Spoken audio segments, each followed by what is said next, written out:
दुनिया का सबसे बड़ा चुनाव इस समय भारत में चल रहा है और चुनावों के बीच आज एक मेगा और सुपर एक्सक्लूसिव इंटरव्यू हम कर रहे हैं बीजेपी के अध्यक्ष श्री जेपी नड्डा जी के साथ और ये इंटरव्यू ब्लैक एंड व्हाइट में होगा। नड्डा जी, आपका बहुत बहुत स्वागत है। नमस्कार।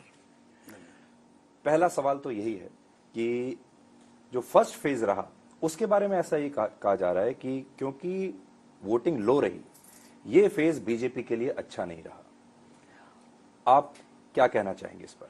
देखिए, सच्चाई ये है कि ये बीजेपी के लिए ये फेज 2019 से ज़्यादा अच्छा रहा है और जो चुनाव के नतीजे आएंगे तो 4 जून को पता चलेगा। हमारे वोटर्स, हमारे सपोर्टर्स सुबह से ही वोटिंग के लिए निकल गए और उन सब लोगों ने वोट डाला। ये ज़रूर बात है कि हमारे विपक्ष के लोगों ने जिस तरीके से वोट डालना चाहिए था और जिस तरीके से चुनाव को लड़ना चाहिए था, शायद वो नहीं लड़ पाए। इस कारण से वोटिंग परसेंटेज पर तो असर पड़ा, लेकिन भारतीय जनता पार्टी का वोट फर्स्ट मॉर्निंग आवर्स में ही सारे का सारा अच्छे तरीके से भुगता है और हमारे यहाँ इस सब चीज़ों की अच्छी व्यवस्था भी होती है। और जो मैं देखता हूँ उसमें से आपके चैनल पर भी मैंने देखा और प्राय सभी चैनलों में आपने विपक्ष के बूथ को देखा होगा। पोलिंग एजेंट दोपहर तक उठ गए, वो वहाँ थे नहीं। आपने ही बहुत से आपके चैनल ने उन सब चीज़ों को दिखाया, तो उनके तरफ से जिस तरीके का रिस्पांस आया वो ज़रूर इस प्रकार का रहा। लेकिन जहाँ तक भारतीय जनता पार्टी का सवाल है, हमारे लिए फेस बहुत अच्छा रहा है, वेरी इनकरेजिंग रहा है। और मैं यहाँ ये भी बताना चाहूँगा कि जहाँ तमिलनाडु है, वेस्ट बंगाल है, वहाँ वोटिंग परसेंटेज अच्छी रही। क्योंकि वहाँ बदलाव की भी इच्छा है और भारतीय जनता पार्टी एक बड़ी पार्टी के रूप में उभर रही है और वहाँ पर एक तरीके से वोट के लिए उनकी तरफ से भी प्रयास हुआ और हमारी तरफ से तो था ही था। तो और वहाँ भी हम अच्छी वोट शेयर भी लेंगे और सीट शेयर भी लेंगे। तो इसलिए मुझे लगता है कि अगर हम पिछले चुनाव से देखें तो ये फर्स्ट फेज अच्छा गया है। It is a very good start and slowly election is going to pick up. लेकिन पिछले कई दिनों से अब की बार 400 पार का नारा आपकी रैलीज में सुनाई नहीं दे रहा है। नहीं है। आपने उस नारे को अभी थोड़े दिन के लिए होल्ड पे रख लिया है या अभी भी आप उस पर बरकरार हैं कि अब की बार 400 पार होगा? न होल्ड पर है, न रोका है, बरकरार है और पूर्ण तीव्र गति से है। कल के अगर आप मेरी ही रैली को उठा लें तो ये नारे मैंने ही लगवाए हैं। फिर एक बार मोदी सरकार, अब की बार 400 पार, और लोगों ने नारे लगाए हैं। इसलिए पार्टी के स्ट्रैटेजी के दृष्टि से या पार्टी के कार्य करने की दृष्टि से या पार्टी के कैंपेनिंग की दृष्टि से हम 400 पार पर टिके हुए हैं, पूरी ताकत से लगे हैं और उसके तरफ हम पूरी तीव्र गति से अग्रसर हो रहे हैं। 102 सीटों पर चुनाव के बाद आप अभी भी ये मेंटेन करते हैं कि 370 और 400 का जो आपने आंकड़ा रखा था, बिल्कुल ये आप अचीव कर पाएंगे? बिल्कुल, इसको और अच्छे तरीके से अचीव करेंगे। और मुझे चुनाव भारतीय जनता पार्टी के पक्ष में और विशेष करके मोदी जी के पक्ष में बहुत एक तरीके से लोगों ने मन बना लिया है। उनका they have decided, they have only to implement it. और हमारे लिए ये आवश्यक है कि हम उसको क्रियान्वयन ठीक ढंग से हो जाए। ये मैंने इसलिए आपसे मैंने पूछा कि जो इस बार वोटिंग कम रही वो उन सब क्षेत्रों में और राज्यों में कम रही जहां आपका स्ट्रांग होल्ड माना जाता है। देखिए, सबसे कम वोटिंग हिंदी स्पीकिंग स्टेट्स में रही है। अगर उसका हम ब्रेकअप देखें तो बिहार में सबसे कम, छत्तीसगढ़, मध्य प्रदेश में तो 7.2% पहले के मुकाबले कम रही है। उत्तर प्रदेश, उत्तराखंड, ये सारे वो राज्य हैं जहां ये आपके स्ट्रांग होल्ड, जहां आप पूरे में से पूरे सीट लेते आए हैं, वहां वोटर का ना निकलना, इससे आपको नुकसान होता है या विपक्ष को नुकसान होता है? कौन वोटर नहीं निकला? उनका वोटर नहीं निकला, हमारा वोटर पूरा निकला है, पूरे का पूरा। और यही तो मैं आपको तस्वीर बता रहा हूं। ये आप मेरी बात को की तायद कर रहे हैं, आप मेरी बात को सपोर्ट कर रहे हैं कि जहां विपक्ष बिल्कुल बिखर गया, विपक्ष चुनाव में ही मैदान में नहीं रहा। आपने मध्य प्रदेश की बात की जी। मध्य प्रदेश में हमको किसी सीट पर दिख ही नहीं रहा था कि कोई फाइट हो रही है। पता करना पड़ता था कि कैंडिडेट कौन। तो ऐसी परिस्थिति में जो हमारा वैचारिक पृष्ठभूमि पर जो विरोधी वोट है, जब वो नहीं निकलेगा तो परसेंटेज तो कम होगी।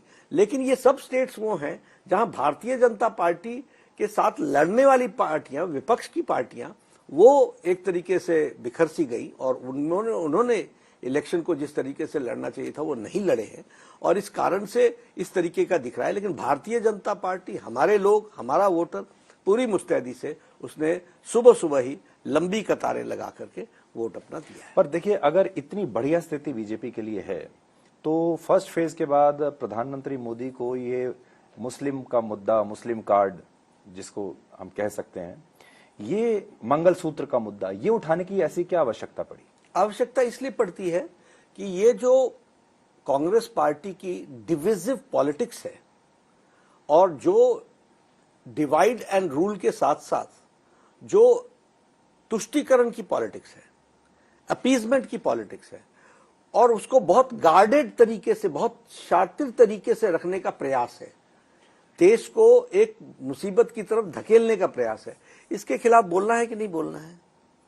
और मैनिफेस्टो की बातें निकलते निकलते और उसका विश्लेषण होते होते थोड़ा टाइम तो लगता ही है। नहीं, पर ये तो आप फर्स्ट फेज में भी बात बोल सकते थे, चुनाव से पहले भी बोल सकते थे। मैं क्या कह रहा हूं? लेकिन फर्स्ट फेज खत्म होने के बाद मेरा एग्जैक्ट सवाल ये है कि क्या ये पैनिक बटन दबाया है आपने और प्रधानमंत्री ने? नहीं, बिल्कुल नहीं, बिल्कुल नहीं, कोई पैनिक बटन नहीं है। विपक्ष के बारे में भी तो बताना पड़ेगा ना, इनका इविल डिजाइन क्या है, इनका जो एक गलत, देश के लिए गलत साबित होने वाला वह डिजाइन क्या है और वो कितने अच्छे शब्दों में परोस करके रखा गया है, तो उसकी जो इंटेंसिटी है उसको भी तो बताना आवश्यक है। आपने शुरुआत की इस कैंपेन की मोदी की गारंटी के थीम पर कि ये हमारा थीम रहेगा, लेकिन वो 19 अप्रैल के बाद मोदी की गारंटी की बजाय अब मुस्लिम और मंगलसूत्र पर आ गया। ये सोच समझकर आपने किया था, ये रणनीति है या जैसे मैंने कहा ये अचानक से आपने गियर शिफ्ट किया? नहीं, ऐसा नहीं है। वन आफ्टर अनदर, पहले हम अपने पॉजिटिव नोट्स की सारी चीजें रखते हैं और वो हमने रखी है।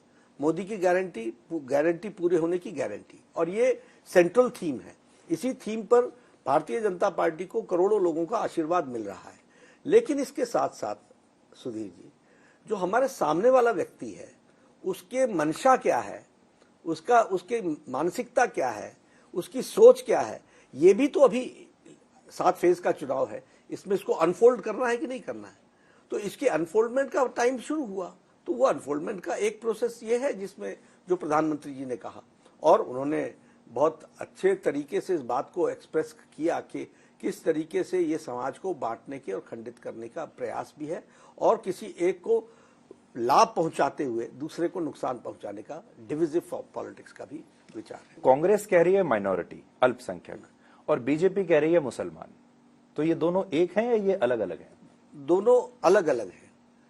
हम मुस्लिम क्यों कहते हैं? क्योंकि कांग्रेस की माइनॉरिटिज्म का मतलब मुस्लिम तुष्टीकरण है।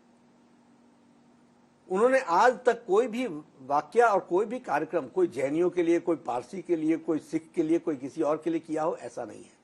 दूसरी बात, अगर हम सिटीजनशिप अमेंडमेंट एक्ट को लें तो आपके ध्यान में आएगा कि वहां वो सीए का विरोध कर रहे हैं। तो सीए का विरोध कर रहे हैं मतलब पारसी का विरोध कर रहे हैं, क्रिश्चियन का विरोध कर रहे हैं, जैन का विरोध कर रहे हैं, सिख का विरोध कर रहे हैं, हिंदू का विरोध कर रहे हैं। तो स्पष्ट होता है कि आपके लिए माइनॉरिटी का मतलब मुस्लिम है। This is the only meaning, यही मतलब निकल करके आता है कि आप मुस्लिम तुष्टीकरण को आप माइनॉरिटीज्म बोलते हैं, इसलिए हम उसको अलग अलग मानते हैं। हमारे लिए तो सब बराबर है। आप देखिए प्रधानमंत्री मोदी जी की स्कीम, कोई भी स्कीम उठा करके देखिए, सारी स्कीम, उज्ज्वला योजना, उजाला योजना, किसान सम्मान निधि, गरीब कल्याण अन्न योजना, आयुष्मान भारत, कोई भी स्कीम उठाकर देखिए, हर जाति को, हर पंथ को, हर मजहब को, हर को यह स्कीम मिली है।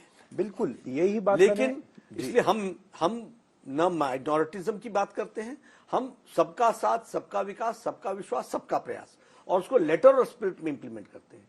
ये अलग अलग धागे निकाल करके समाज को, फैब्रिक को डिस्टर्ब करना, ये कांग्रेस की मानसिकता। जी बिल्कुल सही बात है। कांग्रेस की मानसिकता में मैं यहां ये भी कहना चाहूंगा कि वह